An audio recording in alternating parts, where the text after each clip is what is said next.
Okay, but guys, back for round two. There's the Stranded Ranger. There's the beautiful scenery. Got a nice breeze. It's going to really mess up the sound of this video. This ground is really hot. When I'm setting up this camera, let's talk about not laying directly on the ground in your kit. It's better to not have a blanket than it is to, let's see, what can I use as a reference point? Let's see, something I can see. Here, let's use that. Here we go.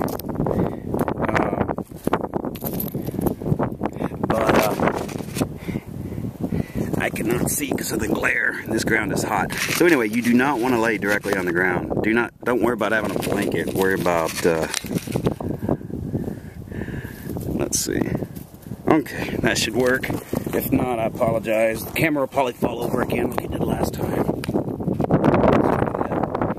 Okay. I'm gonna double check because I don't know how to edit video. So, there's a glare. Get rid of the glare. There's that. Okay, there's my rock I'm sitting on. Okay, give you a nice crotch shot. All right, guys, I'm back. It's Todd. It's hot. Stranded. In your kit, you have a magnifying lens. If I was bored, or if I didn't know how long I was going to be here, I'm going to be found quickly. So I brought water with me. Always go prepared. I brought water with me. I know I'm going to be found. It's no big deal, but I need to make myself as comfortable as possible. And plus, keeping yourself busy in a survival situation will keep your mind off of the stress of that situation. So let's build a fire. We're gonna make a small one because I really don't need one, but it's nice to have one going for signaling. If I had to, I'd burn the tires off the Ranger, or plastic. There's plastic lenses up on the Ranger. So on the lights, the Ranger bands that hold your shelter together. Anyway, in the kit, you have signaling mirrors, signaling whistle. And it's really howling. I hope you can hear me. What I've done is I've taken my jute twine out of my pack.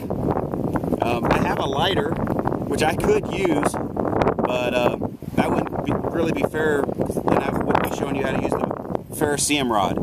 So what I'm going to do is I'm going to start this. It's like it works as a candle. So I'm going to light this and stick it underneath my kindling. So I've made this little bird's nest. Well, it's really not a bird's nest. It's basically just some grass that I've gathered from my local area here. And I wish that wind would calm down. It'd make my life easier to get this fire started. But sometimes you get what you get. You don't throw a fit. So, so I've got a pile of, here's my tinder, my kindling, and my bigger pieces here. There's a lot of little wood around here. So, and I'm in like an old mining area, so there's woods and timbers around. So what I'm going to do is I'm going to try to start this jute twine with my ferrocerium rod. It comes with this little striker piece. Let's try it. I like to use my knife because it's a sharper edge.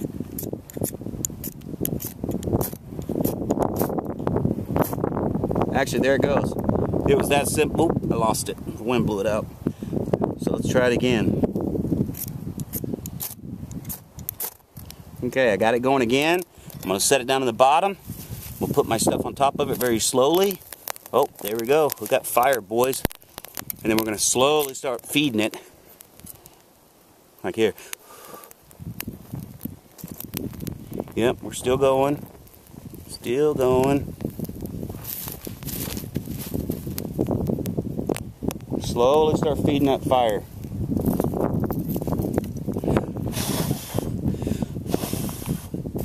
And it went out. So, you know what? I'm glad you guys are getting to witness me struggling with it, because I'm gonna get it. It's just a matter of the wind not blowing it out. So, let's try this again. I'm gonna open this up to give it some volume. And shit, I'm gonna run out of time.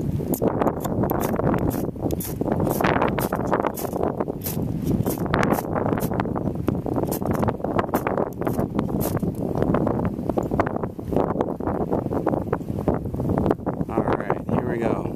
Ferrocerium rod. It's really windy.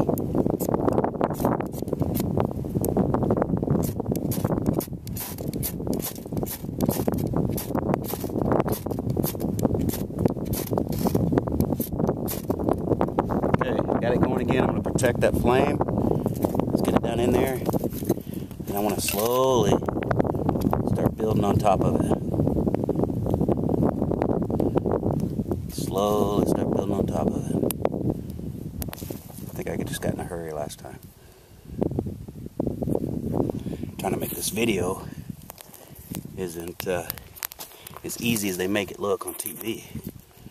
Okay, slowly start feeding that.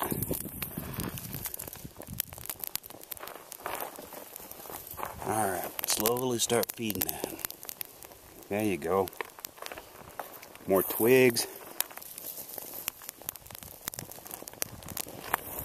Plus, by making this fire, it cleans out my area that I may have to be sleeping in tonight. I think I just put out my fire. Too much.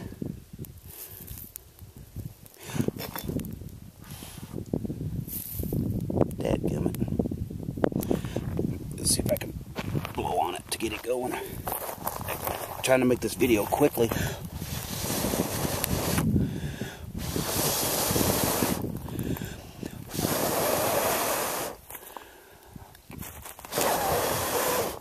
There it goes. Got it back.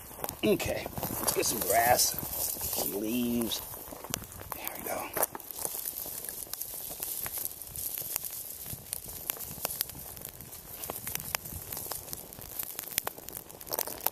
Okay. There we go. Try to start burning some of that bigger stuff. It's a process, guys. I mean, they don't call it survival for nothing. So, get some more sticks going here. Ooh, and that hurts. Thorns out here in the desert. Alright. Here we go. Okay, that's big enough. Well, you can see how I got it to work. It's windy, and I don't want it to get out of control here. So, I've got me a fire going. And then I can start slowly adding pieces to it. And that sticker hurts. I have gloves in my other pack, which I recommend, which I'm not wearing. But there is a fire. Alright, we're like cavemen. We did that with the Ferrocerium rod. If you get this kit, don't be upset that it's been used, because it saved my butt. Now, if we wanted to talk about food, I really don't need any food. You can go 3 weeks without food. I have protein bars, and you can bring those Quaker Oat granola bars or whatever, or jerky. We have a dehydrator at home that we can make jerky with, but just, it's not included in your kit, but just pack some with you. But anyway, here is some snare. If I wanted to, I've seen all kinds of rabbits, squirrels, all kinds of stuff. So what I'd want to do is find a trail, funnel them into it, and then put a snare across the trail. And that fire is doing good. Another great thing about fire is that you can also disinfect water with fire. You can actually heat up these rocks and dump it into your aluminum foil. Oh, I melted my bag. When you build your fire, make sure everything's away from it. But here's the knife that comes in the kit. So now I am just sitting back, drinking my water that I brought with me. Let's talk about finding water. It'd be really hard to find water in the desert, so take it with you. But however, in your kit comes water purification tablets. This bag, your shelter bag, can actually be used as a solar still. So at night, when the sun's down, if I had to stay out here, I'd dig a hole, take all this greenery, put it in the hole, put my tarp over the top of it, put a rock in the center of that tarp, and then all the condensation the next day. Oh, look at this. That dung that I picked up earlier, which I didn't even use to start a fire. Look at that ember that's in it. I mean, that animal dung, I shouldn't have done that. But, oh well. I'm going to have to put my fire out here shortly. It's getting really windy.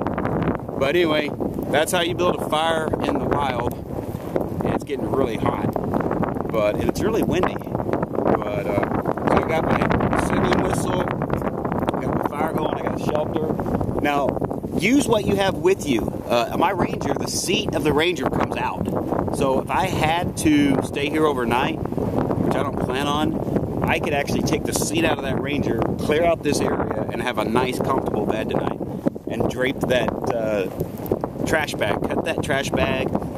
If it was a really cold climate, I wouldn't cut it. I would just basically make a poncho out of it by cutting a hole in the top, and you can stuff it full of branches and leaves for an insulating layer. I'm going to put this fire out and drink my water and make another video. So there's the fire.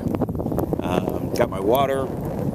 If I had to find water, I could use the aluminum foil in the pack to boil it over top of my fire here. I could use my purification tablets. I could use my Nalgene bottle. So anyway, I'm going to turn off the video and enjoy my fire.